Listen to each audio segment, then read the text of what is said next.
Ever wondered if things can just be born evil? In this enlightened age of ours, concepts like good and evil are often painted as outmoded, archaic even. According to modern thought, people, animals too, obviously, are simply products of their environment and no more responsible for their actions than a twig in a stream. But I know better. Some things are just born bad. About 10 years ago, we had a German shepherd named Duchess that had a litter of puppies, 7 in all. 6 looked like any other shepherd you've ever seen. The 7th was a snowy white. Not a true albino, just white-furred with a black nose and blue eyes. There was never any doubt about which one we were keeping out of that litter. We named her Princess. Before the end of 6 months, any plans we had about giving away or selling the others became a moot point, as all of the others were dead. We'd just find them at a rate of about 1 a month, not mangled or anything, just dead, as if they'd died in their sleep. At first, we thought maybe their mother, it being her first litter and all, was accidentally crushing or smothering them. Later, we had no doubt as to what had killed them. Within a year, she came to dominate her mother, her father, tough old alpha that he was, and to a degree, us too. Her parents shied away from her. When we put out their food, she ate till her heart's content, unchallenged by the other 2.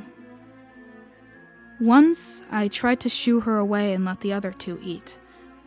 She snarled at me, baring those perfect white fangs to her incongruously black gums and losing a growl so deep that I felt it in my guts more than I heard it. After that, I left her alone too. I've often wondered if the parents of serial killers know they have a monster in the making. I mean, sure, some of them are to blame for how their kids turn out, products of fucked up households with systematic abuse of all possible flavors, but then there are the ones that seem to be true aberrations. It's those families I'm curious about. Do they smile and laugh and pretend that everything's fine? I know that we sure did. We downplayed the weirdness around Princess, tried to rationalize her behavior, the bizarre things she'd do, like killing rabbits and leaving them hung up in the bushes behind our house. Some dogs do that to show they love you. Cats too, my father would say. To them, it's just bringing you food. To me, it looked like she was taunting us. Just like the puppies years earlier, not one of those rabbits ever had a mark on it. Princess, just like her mom and dad, was well looked after and never hurt for a meal, so it wasn't as if she were hunting for food. Her innumerable kills were always untouched. No. The only thing I ever saw her eat was a kitten. We had some feral cats in the woods around our house, and one mama cat had a litter in our tool shed. Feral really is stretching it. Most of them were tame enough to be petted, this mama being among them. I returned home from school one day and headed around the back to look in on them.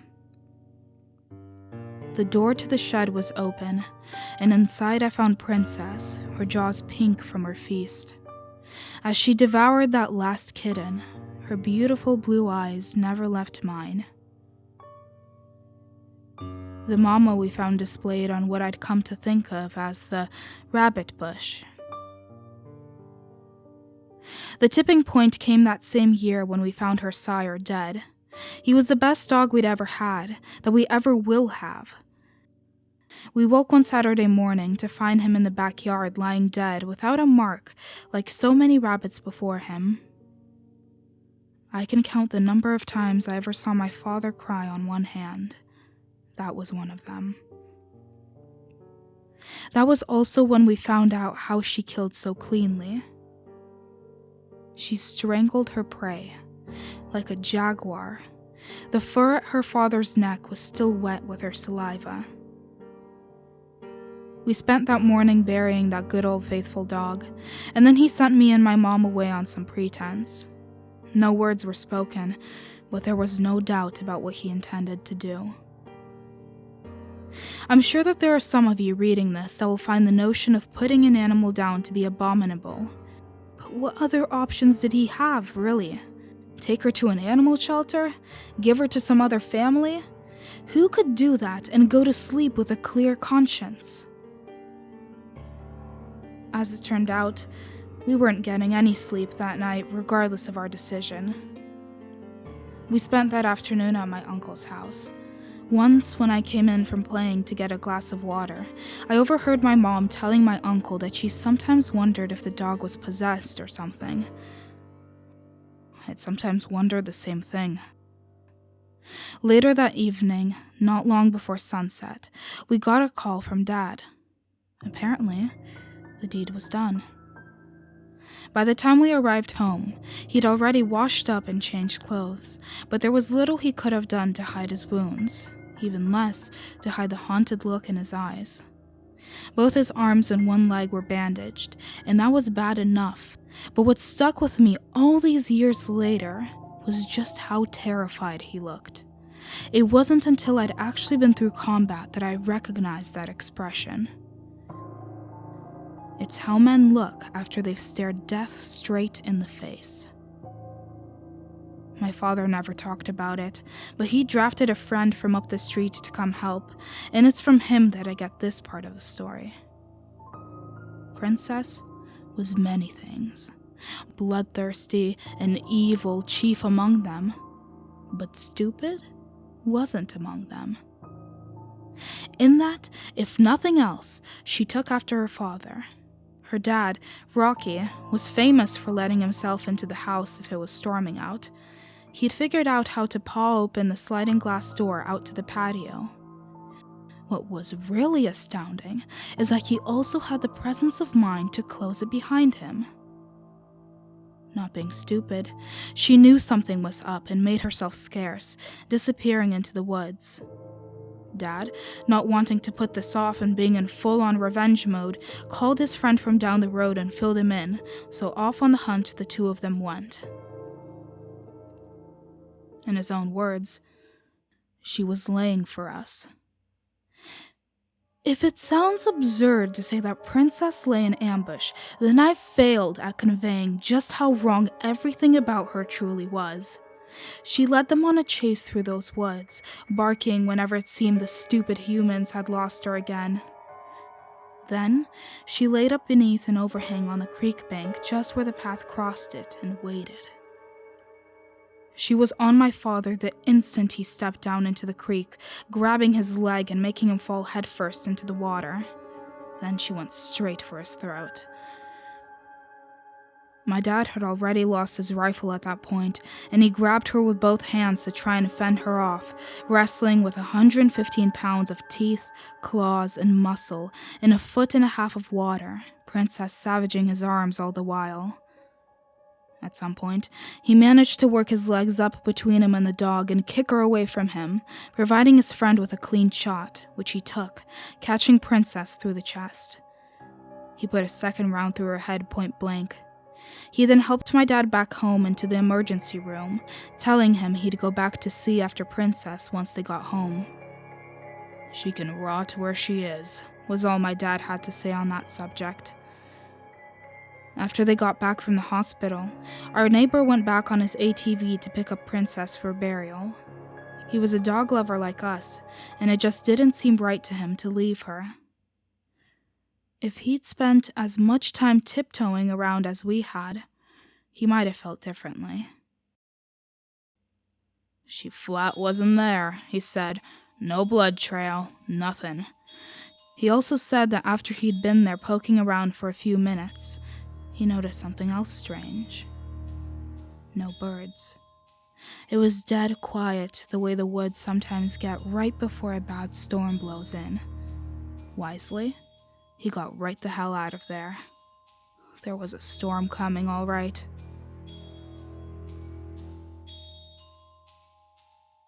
That night, Duchess came pawing at the back door wanting in, something she'd never once done in all the time she'd been with us.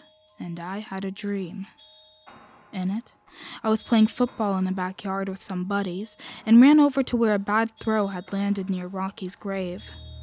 As I reached for it, Princess's head shoved up out of the ground to grab my hand.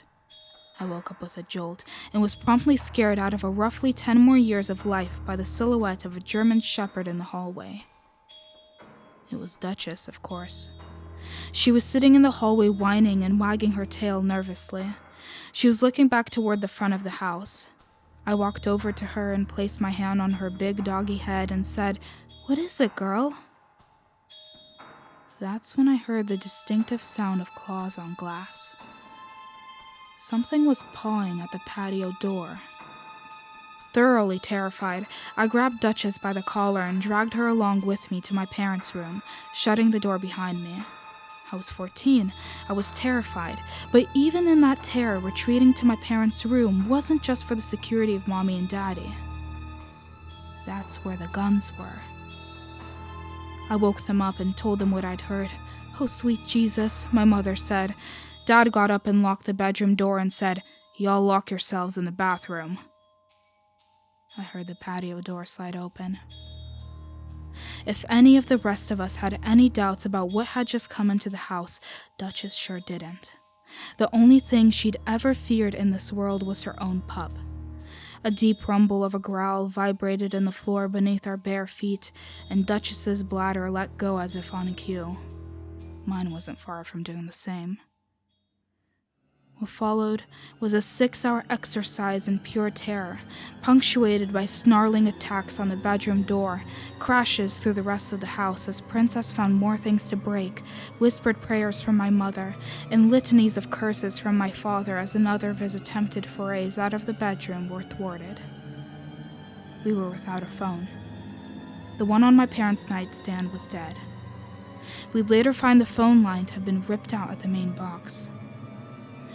My mom suggested that we try to make it to the car, and above and beyond everything else, it was my father's response to that idea that really scared me. Of the three of us, he was supposed to be the rational thinker, but what we got instead was, "Honey, I think that's what it wants us to do." As the world through the windows turned from black to gray, a quiet fell over the house.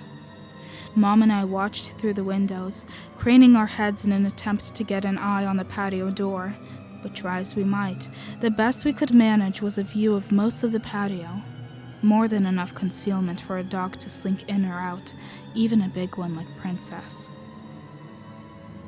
After an hour of silence, my dad quietly opened the bedroom door. I remember thinking what a useless gesture any attempt at stealth was. Dog's senses are so much more acute than ours that he might as well have fired a 21-gun salute. Dad stopped in the hallway and shooed me back to the bedroom. "Don't come out until I say, okay?" Carefully, he made his way through the house to the patio door. We heard him shut it before he shouted back to us to stay in the bedroom until he told us to come out.